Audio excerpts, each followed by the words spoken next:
Smoky. Smoky Mountain, pero hindi pusa natin. Ano yan? Si bahay nga ni Winnie the Pooh eh. Kaya may mga bahay doon sa taas. Ayun yung mga bahay doon, pupuntahan natin yan. Girl, ang lupit mo girl, gamit na gamit yung kotse mo girl ah.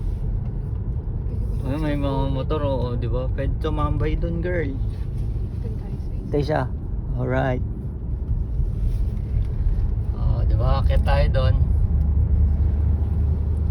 Gamit na gamit yung kotse ni madam ah. Uy, lagpas ka na, 30 lang.